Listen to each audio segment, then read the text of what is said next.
God is Love, the Flood, Part 6, Probation Closing. The period of probation for the antediluvian world was about to expire. Noah had faithfully followed the instructions he had received from God.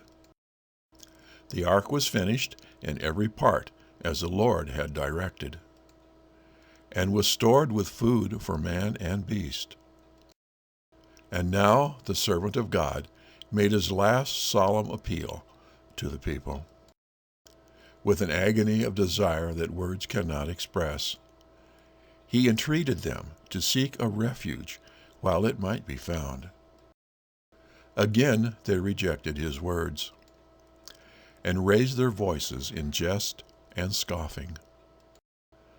Suddenly a silence fell upon the mocking throng. Beasts of every description, the fiercest as well as the most gentle, were seen coming from mountain and forest, and quietly making their way toward the ark. A noise as of rushing wind was heard, and lo, birds were flocking from all directions, their numbers darkening the heavens, and in perfect order they passed to the ark. Animals obeyed the command of God, while men were disobedient. Guided by holy angels, they went in two and two unto Noah into the ark, Genesis 7:9, and the clean beasts by 7.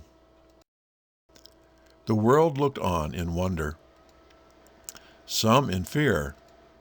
Philosophers were called upon to account for the singular occurrence, but in vain.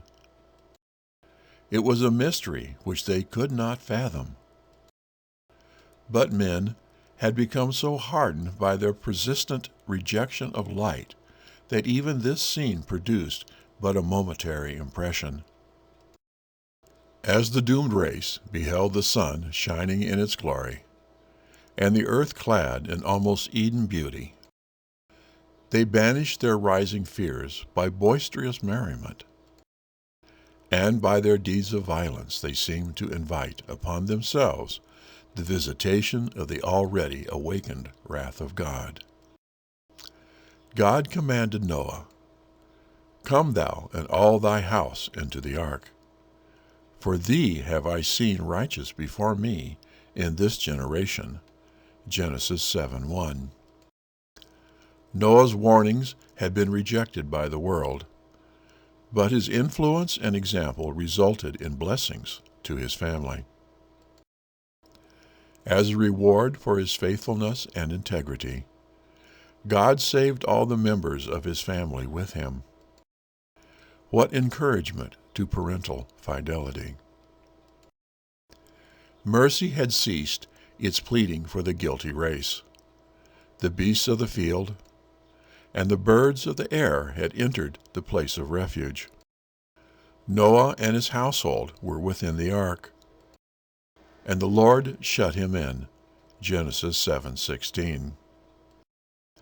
A flash of dazzling light was seen, and a cloud of glory more vivid than lightning descended from heaven and hovered before the entrance of the ark.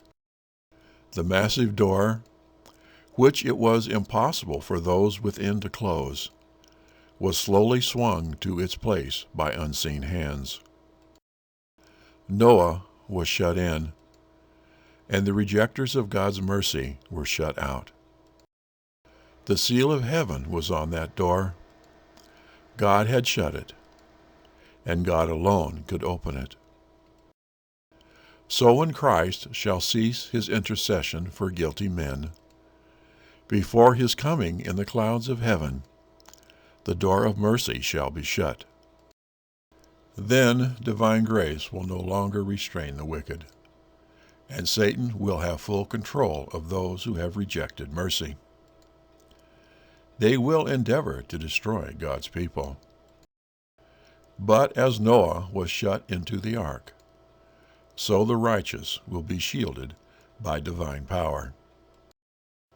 Next, the flood, Part 7, the coming storm.